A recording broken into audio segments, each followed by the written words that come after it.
Hey there guys, what is up? In this video, we are going to show you how you can play 4-player chess in chess.com. Now, of course, you need to be signed in to your account, and once you are logged in and you are in this main menu here, I want you to hover your mouse on the play option here on the left-hand side and click play online, like so.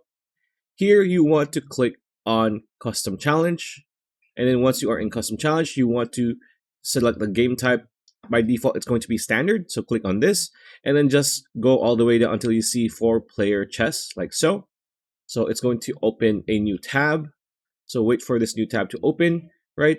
Click play, and just wait for it to populate. So just click on play.